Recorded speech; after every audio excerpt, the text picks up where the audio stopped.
این نورسان ختم کنندگان مؤسسه‌های تحصیلاتی میانه عمومی ناحیه واسه داوطلبان عضو برای اشغال کوتای پرزیدنت جمهوری تاجیکستان برای داخل شدن به مکتب‌های عالی کشور در سال 2018 میباشند.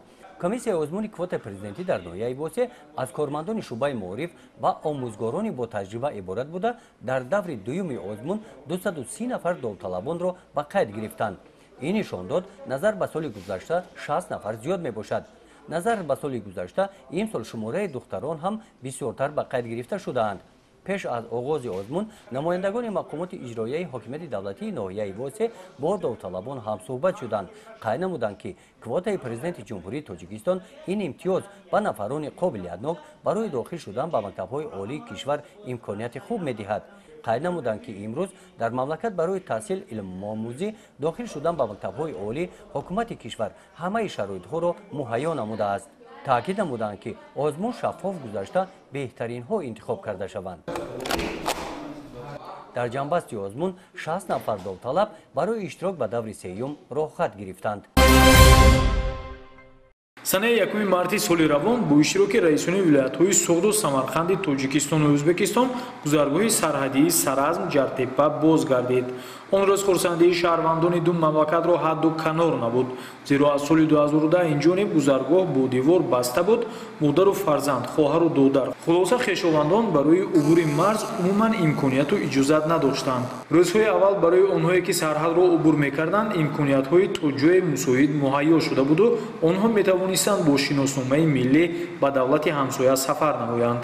мутаассифона ин аҳвол дер давом накард ва ҳоло сарҳадро танҳо бо шиносномаи хориҷӣ убур кардан мумкин аст. табиист ки гирифтани шиносномаи хориҷиро бинобар гарон буданаш на ҳар кас хуса нафақахӯрон имкон доштанд.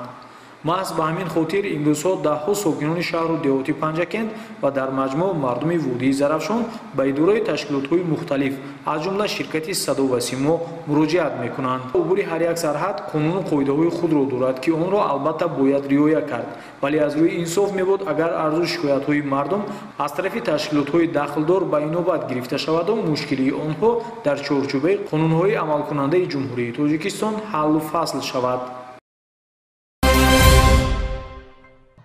آب همچون ثروت طبیعی بایگری دولت میباشد. برای بهتر نمودن نیکوحوالی جامعه و حمایت نمودن حقوق مردم، شخصان منصبدار و اداره‌های خدمترسان در شهر و ناحیه‌ها کارخانه دولتی فرعی آب و کانالیزاسیا این بایگری دولت را استفاده میبرند. این را باید هر یک استعمال کننده باید داند. در این نمایش لحظه های گوارا هنرمندان در صحنه حقوق و عهده‌داری های استعمال کنندگان آب و اداره های خدمترسان را به طور ساده و فهم به سهم تماشابینان رسانیدند. در صحنه نشان داده شد که با مقصد همکاری های بنیادکارانه بین شهروندان، استفاده برندگان آب نوشاکی و حکومت های محلی برای سنجش اداره کنی فعالیت شخصان منصبدار و طرف های خدمترسان در 5 ناحیه تاجیکستان شورای جمعیتی مشورتی فعالیت می‌نمایند. هنرمندان نشان دادند که توسط شورای جمعیتی مشورتی استعمال کنندگان می توانند در ساحه تامینات آب نوشاکی پیشنهادهای خود را بررسی نموده در حل مشکلات جا داشته اشتراک نمایند. در این نمایش نشان داده شد که اشتراک جامعیت در روند حل مشکلات ها می تواند در بلندبرداری آگاهی مردم آید به مشکلات های مربوط به آب، حقوق و عهده‌داری های استعمال کنندگان آب نقشی مهم را بازی کند. نمایشنامه را تماشابینان با توجه بلند تماشا کردند.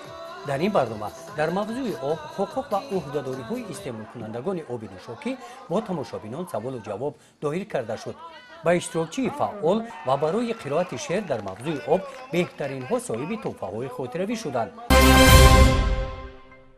дар литсеи рақами 1 шаҳри исфара бахшида ба соли рушди сайёҳӣ ва ҳунарҳои мардумӣ бо ширкати намояндагони раёсати маориф ва бахши сайёҳии шаҳр, ҷомеаи меҳнатии омӯзгорон, падару модарон ва ҳунармандони мардумӣ дарси ҳисоботӣ баргузор гардид. дар ҷараёни он нахуст муаллима Олия Ғаниева ва шогирдони ӯ вобаста ба ҳадаф ва аҳамияти аз ҷониби асосгузори сулҳу ваҳдати миллӣ, пешвои миллат, президенти мамлакат муҳтарам Эмомалӣ Раҳмон эълон шудани соли рушди сайёҳӣ ва ҳунарҳои ҳунарҳои мардумӣ маълумот пеш оварданд. зимнан гуфта шуд ки тараққӣ додани соҳаи сайёҳӣ ва ҳунарҳои мардумӣ, муаррифӣ шоистаи имкониятҳои сайёҳии мамлакат ва фарҳанги миллӣ дар арсаи байналмилалӣ, инчунин ҷалби сармоя ба инфраструктури сайёҳӣ аҳдофи умдаи иқдоми мазкур маҳсуб мешавад ва роҳи ҷомеаро барои расидан ба зиндагии арзанда равшан менамояд. устои гаҳворасоз Анварҷон Исломов дар баробари бозгӯии нозукиҳои пешаи худ ташаббуси эълон кардани соли сайёҳӣ ва ҳунарҳои мардумиро тадбири мушаххас ҷиҳати бо шуғл фаро гирифтани аҳолии қобили меҳнат, баландбардории сатҳи зиндагии мардум, рушду равнақи соҳаҳои хизматрасониву истеҳсолӣ, инчунин муаррифӣ таъриху фарҳанг, табиат ва анъанаҳои миллӣ арзёбӣ намуд.